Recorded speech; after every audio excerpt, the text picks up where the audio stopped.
nicht weiter.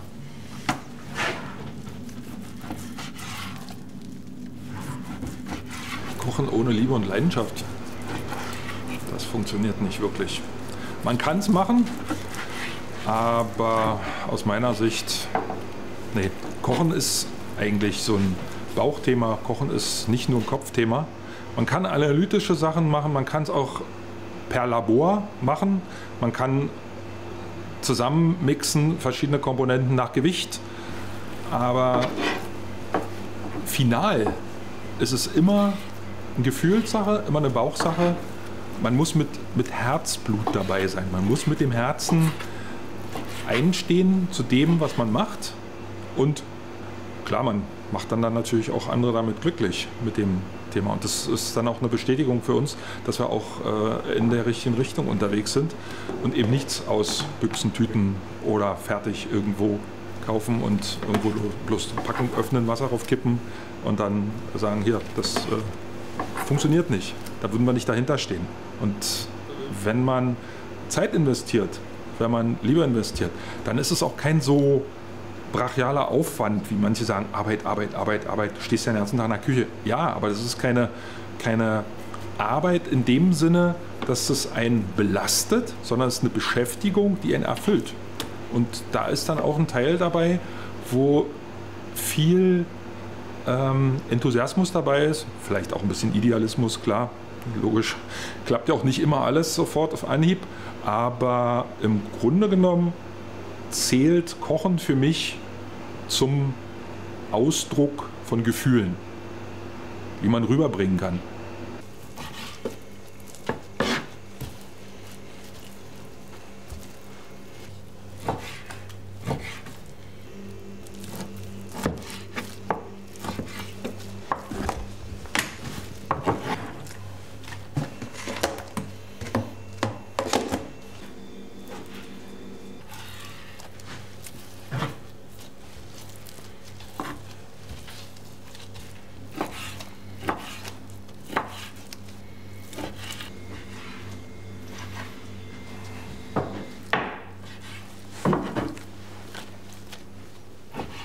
So, kann er erstmal stehen bleiben hier draußen, weil nicht in die Kühlung, weil wenn Fleisch in runtergekühltem Zustand sofort in die Pfanne kommt, dann zieht sich es automatisch so zusammen, dass es sich nachher im wahrsten Sinne des Wortes verkrampft und das verursacht dann letztendlich auch, dass es sofort an Flüssigkeit verliert. Und so muss es sich bei Raumtemperatur oder kann es sich bei Raumtemperatur entspannen.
Restaurant.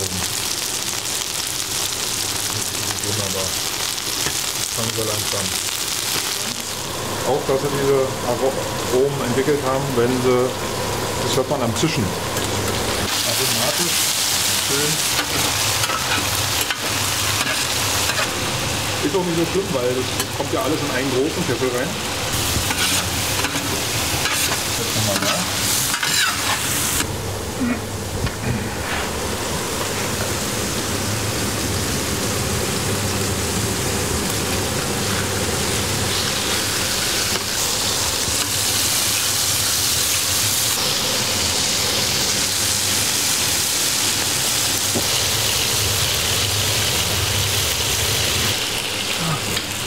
Funktioniert.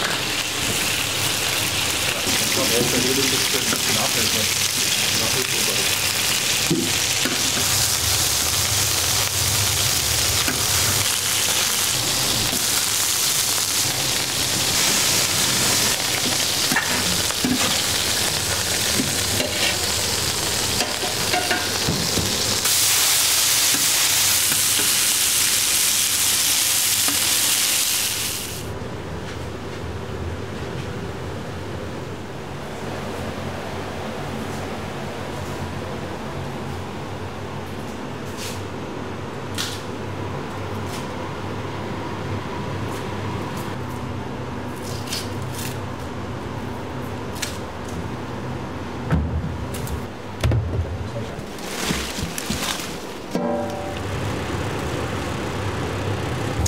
Der Gulasch hat sich mal irgendwann entwickelt aus einer Idee heraus von einem Bekannten, von einem Freund, der selbst 20 Jahre seines Lebens in Ungarn gewohnt und gelebt hat, der auch selber ganz viele Sachen versucht hat und ausprobiert hat. Und da haben wir mal drüber gefachsimpelt, was könnte man denn für tolle Sachen noch anbieten. Er meinte, dann mach doch einfach ein Gulasch. Da war die Idee noch nicht so reif geboren, dass ich mich darauf festgelegt hatte, weil wir sonst immer viele andere Sachen gemacht haben. Aber dann habe ich es einfach mal ausprobiert und konnte dann feststellen, dass die Gulaschsuppe, das war damals noch ein ganz kleiner Kessel, nur so als Probe, hat sich alles verkauft. Die Gäste waren begeistert, die schienen davon auf jeden Fall so begeistert zu sein, dass sie bei den darauffolgenden Märkten immer mal wieder nachgefragt haben, obwohl es ja eigentlich nur ein einmaliges Experiment war. Aber aufgrund der häufigen Nachfrage immer wieder, da machst du mal wieder Gulasch, machst du mal wieder Gulasch, machst du mal wieder Gulasch, hat sich das dann irgendwann so etabliert, dass ich gesagt habe, naja, dann mache ich einfach mal auf den ein oder anderen Märkten Gulasch. Ja, und plötzlich hat sich das dann, ja, wie so eine Lawine, die kannst du dann nicht mehr aufhalten.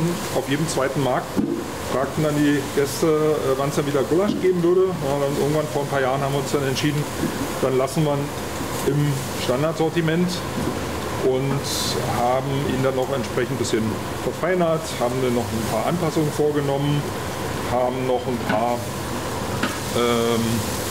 individuelle, persönliche Vorlieben eingearbeitet, was das Würzen betrifft. Ja, und jetzt ist es halt der Gulasch, der sich auf jedem Markt komplett abverkauft.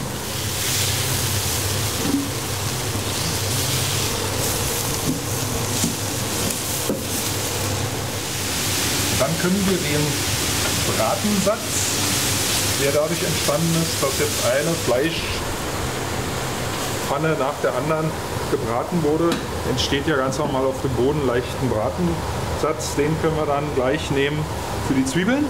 Die kommen dann gleich anschließend mit in die Pfanne, um dann so viel wie möglich an Aromen, was das Fleisch in der Pfanne gelassen hat, gleich mit aufzunehmen, sodass die Zwiebeln dann auch gleich mit gebraten werden. Und wenn das fertig ist, dann fangen wir an, den Gulasch im großen Kessel zu kochen.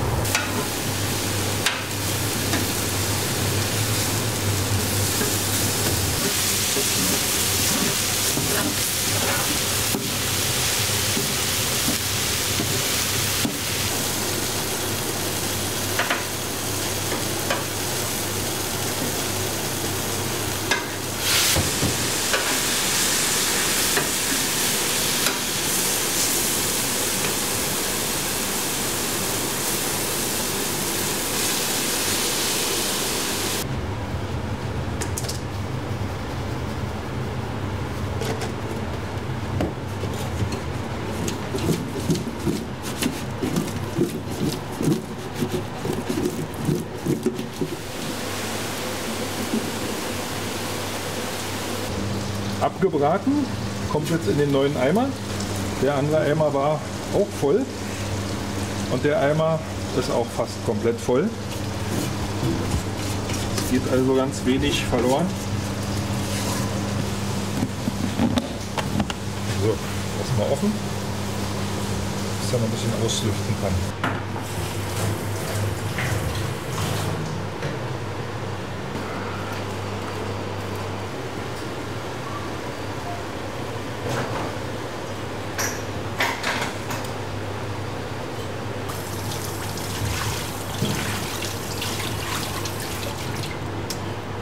Langsam füllt sich die Badewanne.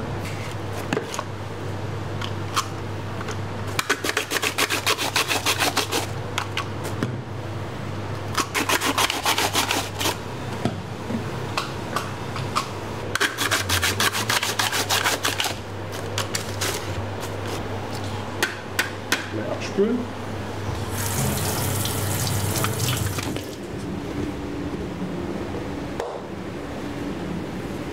So, vor ein paar Tagen haben wir den Fond gemacht.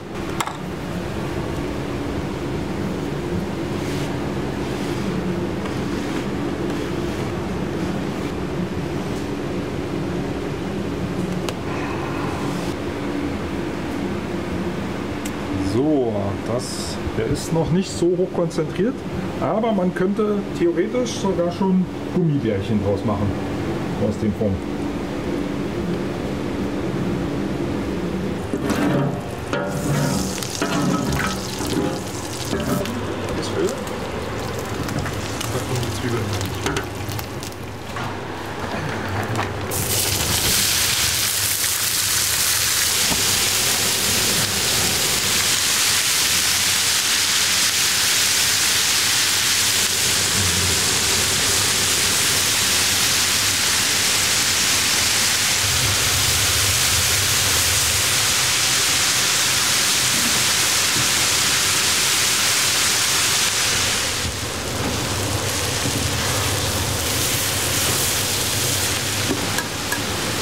Kann man erkennen, die Zwiebeln haben den Bratensatz schön aufgenommen. Und schön dunkel geworden. Und dann hat sich der Bratensatz quasi mit den Zwiebeln verheiratet.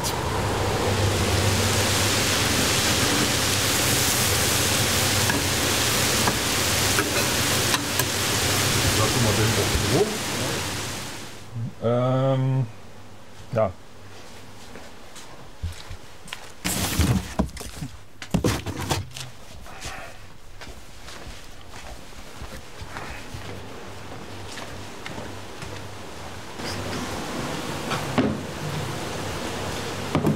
Das steht dann als nächstes auf dem Speiseplan. Das Schild ist schon fast fertig geschrieben.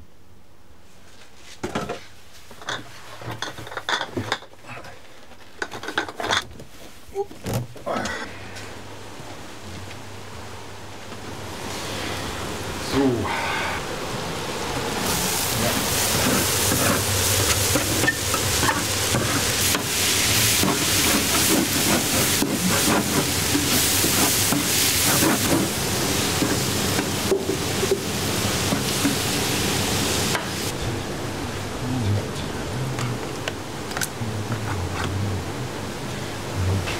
Kann jetzt gleich schon mal miteinander interagieren, die Zwiebeln und das Fett. So, wir gießen noch ein bisschen Fond noch an, damit die Zwiebeln schön schlotzig werden.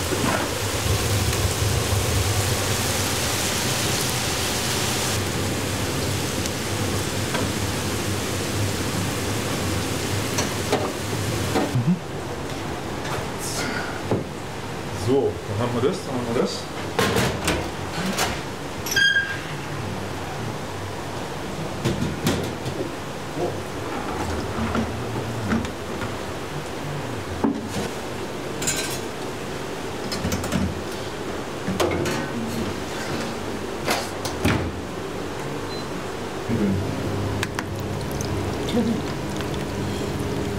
Ja, ne, Lena raus.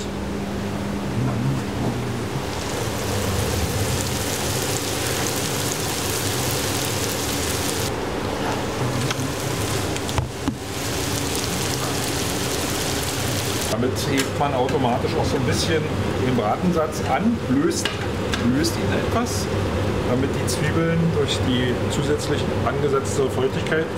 zugesetzte Feuchtigkeit auch den Bratensatz schön anlösen und aufnehmen können, sodass nach dem letzten Zwiebeldurchgang die Pfanne theoretisch dann nachher sauber ist.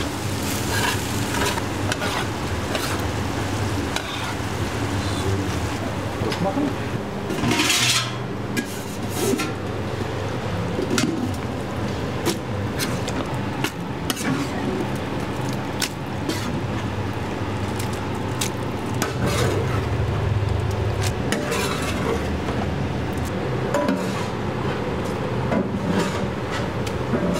Den Braten tut schon mal auffangen, weil wir machen jetzt noch einen zweiten Bratdurchgang mit den nächsten Zwiebeln. Und da würde ich gerne auch nochmal so viel wie geht an Bratensatz mit auffangen.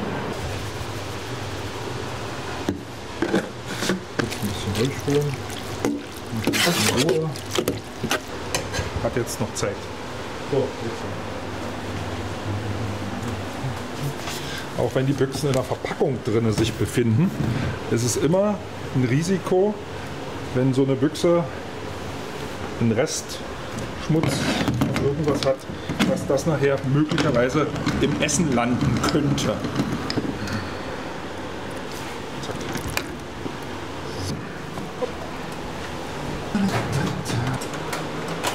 Tomatenmark, den roten Wischer.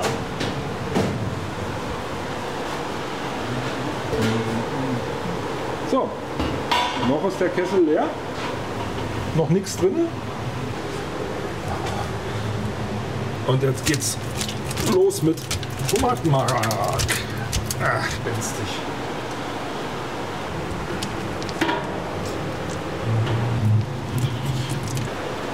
Ja, viele werden jetzt sagen, kann man viel einfacher alles raustransportieren. Ich weiß, zweiten Boden unten auch lösen, dann durchdrücken. Geht alles, kann man machen. Aber ich mach's nur mal so. So, jetzt die richtige Reihenfolge in dem großen Kessel. Als allererstes Tomatenmark anrösten, weil angeröstetes Tomatenmark bildet natürliches, richtig leckeres Aroma. Umami. Umami ist eine fünfte Geschmacksrichtung. Kann man nicht genau verifizieren, kann man nicht genau titulieren. Es gibt da keine genaue Festlegung, aber wenn es da ist, schmeckt man es, dass es eben total aromatisch ist. Wenn es fehlt, ja, muss man es dann halt künstlich nacharbeiten, aber das machen wir nicht. So, schön auf dem Boden verteilen. Tomatenmark.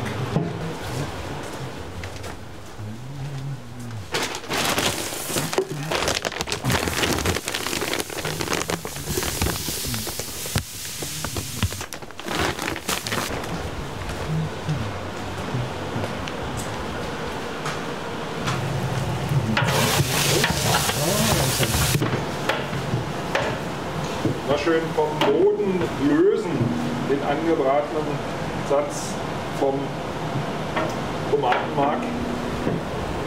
Der bildet dann selber auch so ein leichtes Röstaroma, der Bodensatz, und verleiht dem ganzen Tomatenmark ein wunderbares, ganz tolles Aroma. Wir wollen ja nichts vergeuden.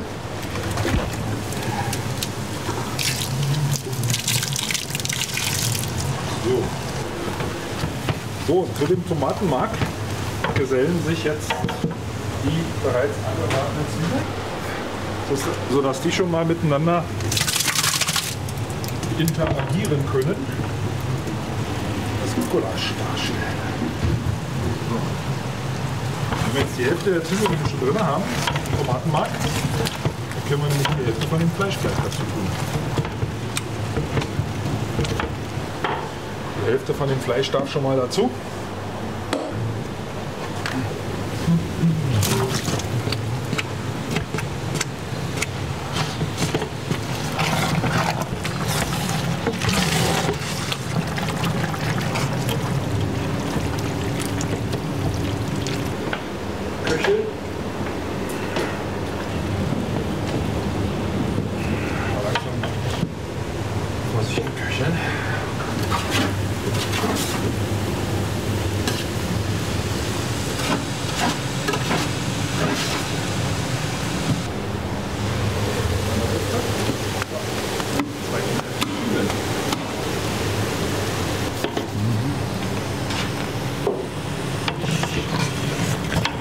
andersrum.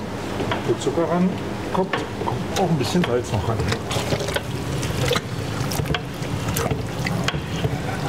Prima.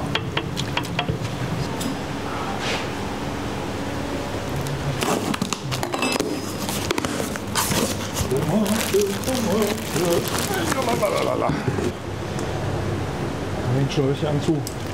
Der giert schon danach. Den hört man jetzt schon blubbern. Nach Tomate.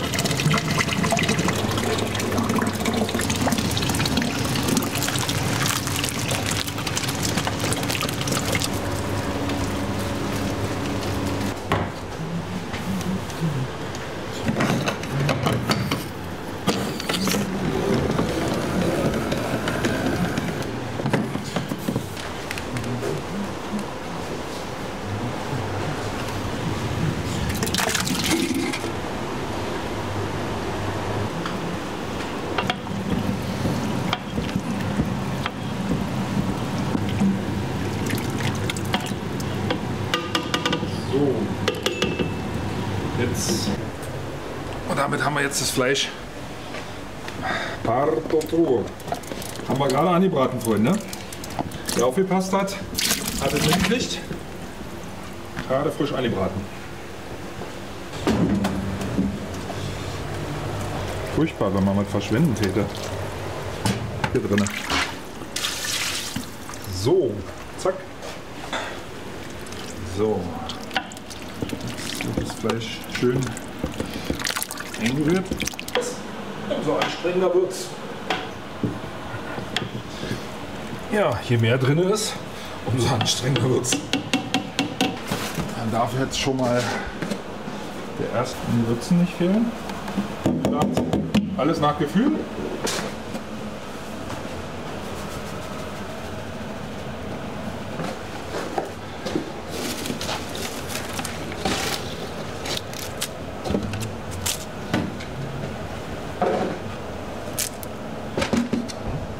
Übrigens keine Panik, es ist nicht alles nur nach Gefühl, weil es ist jetzt schon der 60. Gulasch und ich weiß ungefähr, wie die Mengen für so einen großen Kessel notwendig sind.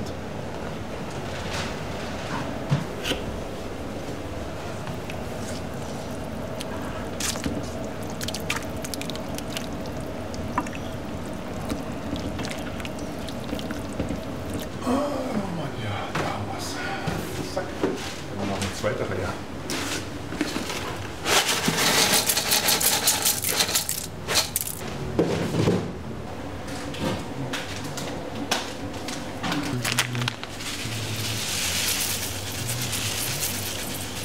Hier wird auch dekorativ gewürzt.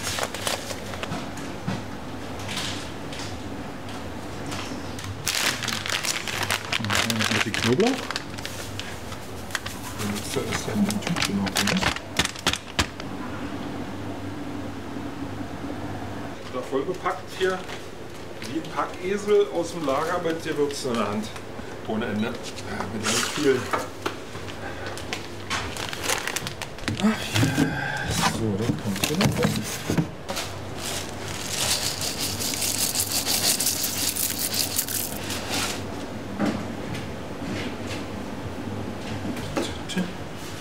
Paprika. Das ist jetzt die dritte Sorte Paprika. Das geht jetzt nicht so aus der Hand, weil da muss man ein bisschen vorsichtig sein. So, jetzt haben wir. Wir sind wie im Chemielabor hier.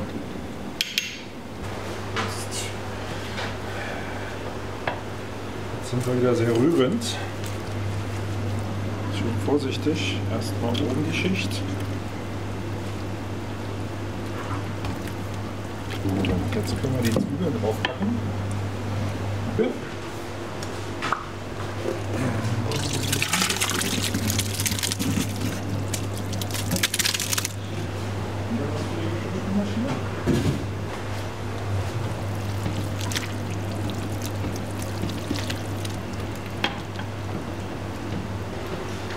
So, jetzt haben wir noch Paprika. Zuerst mal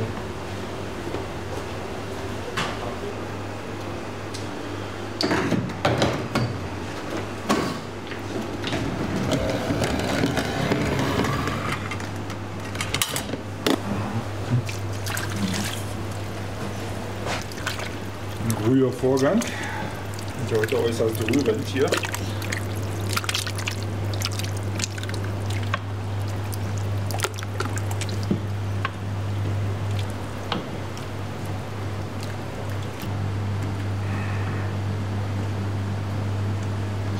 So.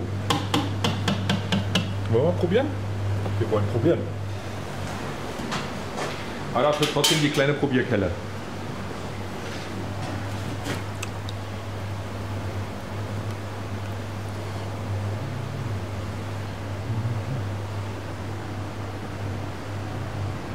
Paprika.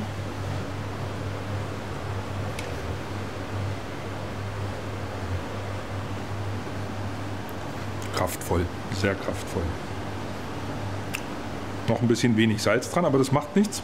Denn das Fleisch muss noch ein bisschen kochen und die Komponenten müssen alle noch miteinander agieren. Die Gewürze müssen sich noch entfalten und ganz zum Schluss, wenn sich alles an Gewürzen, an Aromen entfaltet haben, dann kommt da noch, wenn notwendig, Salz ran. Und meine Oma hat früher auch immer saure Gurken reingemacht. Manche machen auch Gewürzgurke, manche machen Senfgurke und manche machen auch Salzgurke ran. Salzgurke ist auch was ganz Feines, wird hauptsächlich in den osteuropäischen Ländern gemacht. Da wird dann halt viel mit Salzgurke gearbeitet. Allerdings brauchen wir Hilfsmittel ganz kurz dafür, um den Deckel anzuheben. Aber wir haben uns nach diversen Versuchen und probieren für Gewürzgurke entschieden. Und die sind richtig lecker, die geben der ganzen Sache noch mal ein bisschen Säure. Aber schon krass, wa? Wie der Topf dann komplett mit allen Komponenten komplett voll geworden. So witzig hört.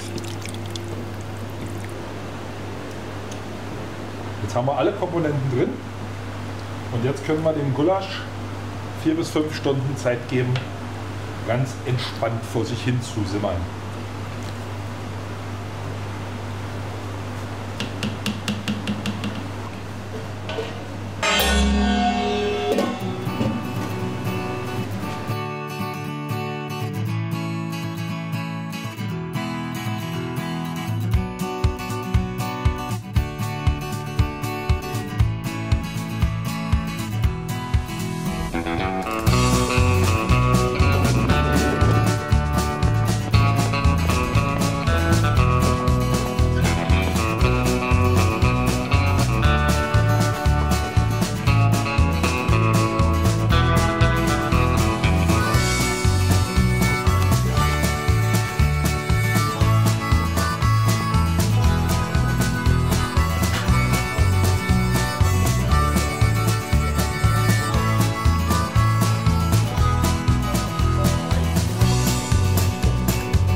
Brötchen, kann ich auch nur die Würstchen haben? Ja.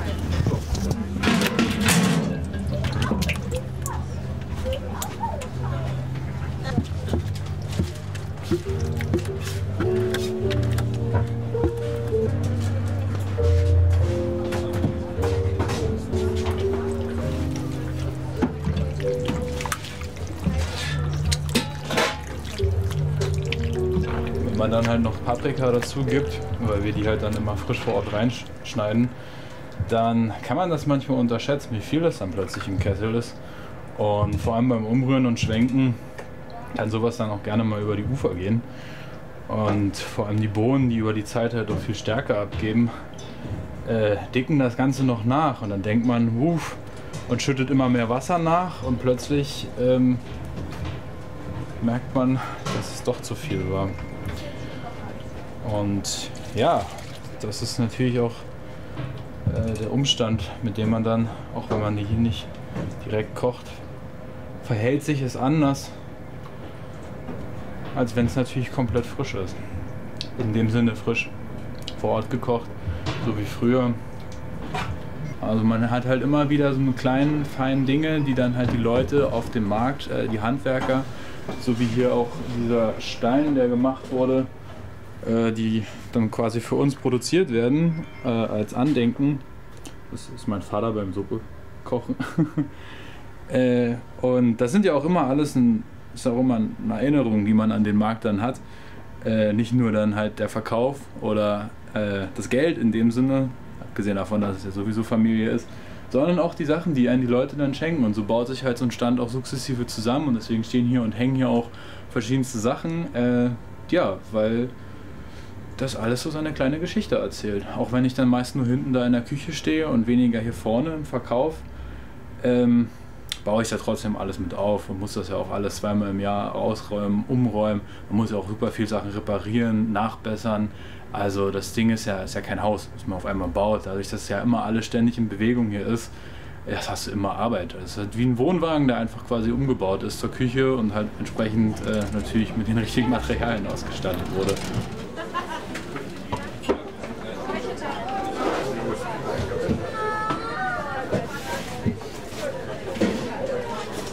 Der kostet 8, ja? Ja, steht da dran auf jeden Fall.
Das ist ja eigentlich nicht der Normalfall, dass wir irgendwas noch dazu tun. Das ist jetzt auch wirklich nur beim Gulasch, weil wir wirklich verhäuft die Nachfrage hatten von Gästen, dass sie sich gerne auch eine Suppe gewünscht haben mit einem Zusatz. Also mit wie einem komplettes vollwertiges Gericht quasi.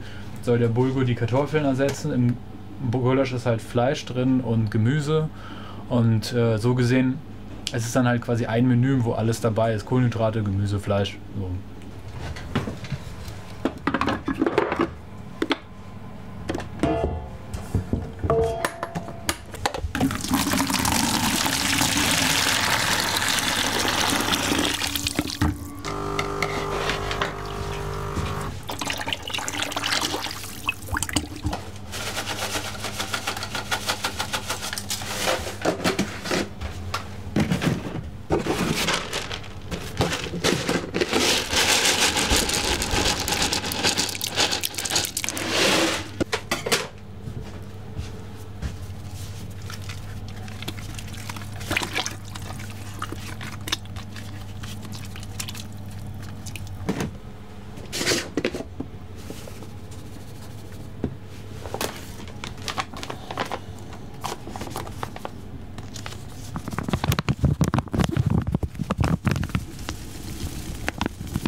es ist halt so, dass das immer unterschiedlich ist. Also ich glaube, da gibt es halt einfach keine Formel für.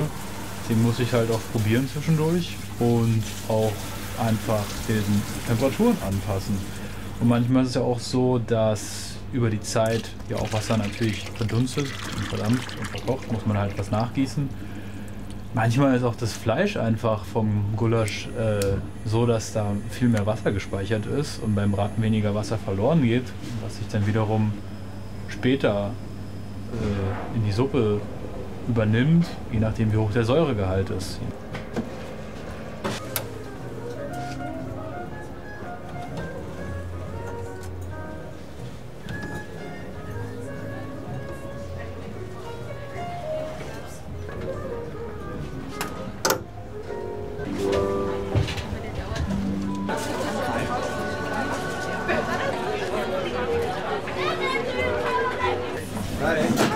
Einmal die Gulaschsuppe bitte.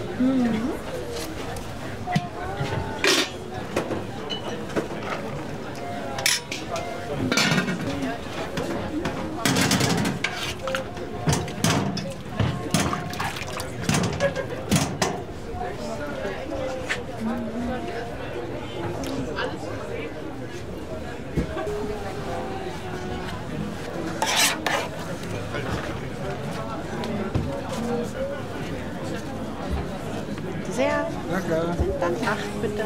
Jo. Danke.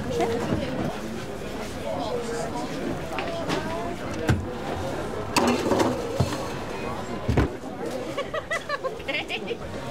Chili con Carne, Gulasch-Soup und Peas-Soup. Erst wieder seit heute. Ja, ich weiß.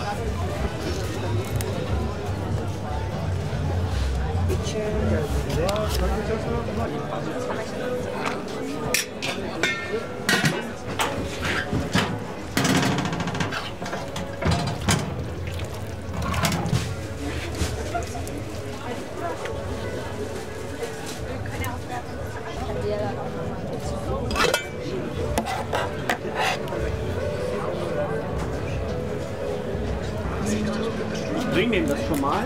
Achso, ja. Und dann kommst du vielleicht das Jetzt noch eine oder hast du jetzt was schon Ich nehme noch einen. Hallo. Hallo.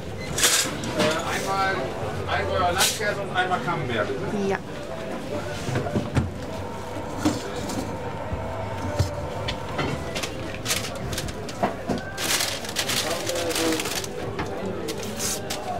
Ich mach erstmal den Allgäuer.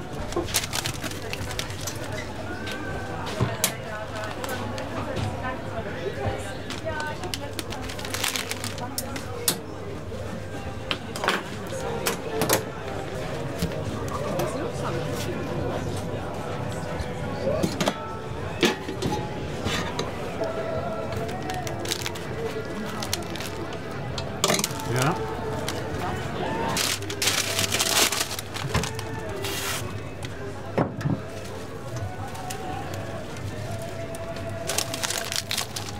Und ein Camembert bräuchte ich dann mal.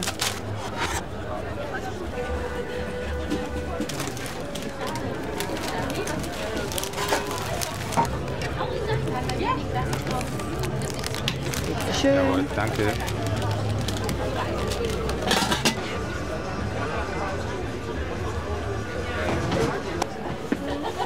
Hi!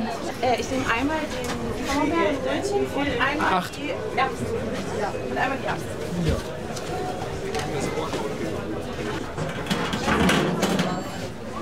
Guck mal da.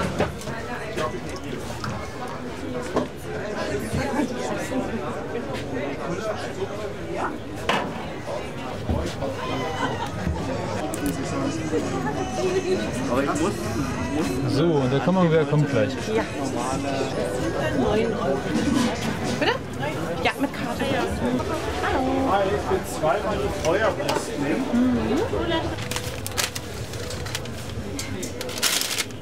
Dankeschön.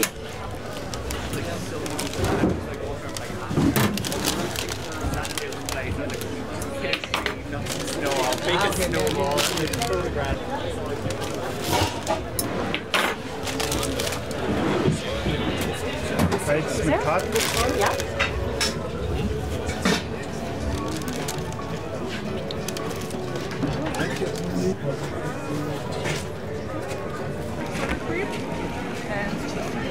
So, einmal Milchreis. Mit was? Mit was möchtest du einmal? Mit Zucker oder Apfelmus? Zimtzucker oder Apfelmus? Zimtzucker. Bitte? Bitte. Ja. Hallo. Was hast du? Was du Bockwurst?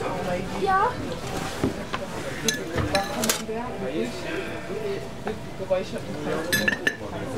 Einen Löffel.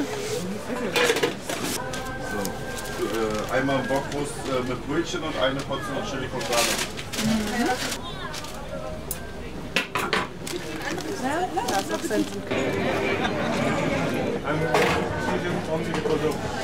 Möchtest du es noch etwas schärfer oder so wie es ist? Es ist jetzt leicht scharf. Ich mag es sehr scharf. Also wo es auch nicht schön ist. Bitte sehr.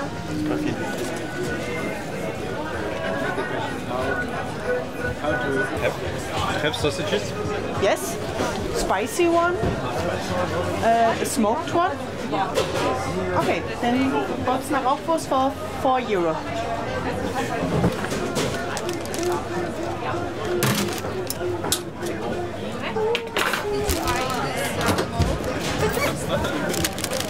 Ich hätte gerne einen Leberkäse mit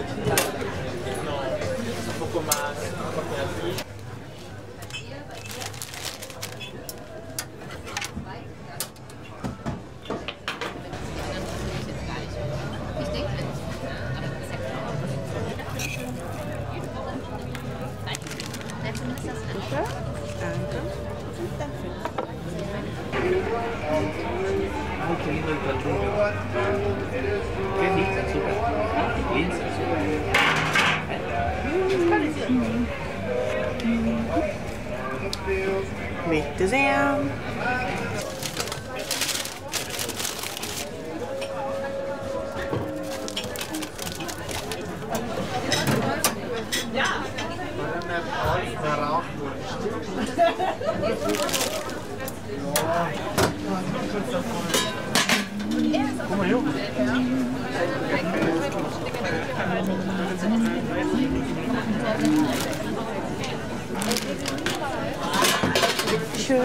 Danke.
Danke dir. Bitteschön. Dann lass dir schmecken. Ciao. Im Grunde genommen zählt Kochen für mich zum Ausdruck von Gefühlen, wie man rüberbringen kann. Ein Ausdruck von einem Gefühl, von einem Liebesbeweis einem anderen gegenüber, ihm das Beste zu wünschen, was geht. Und Liebe geht nun mal durch den Magen.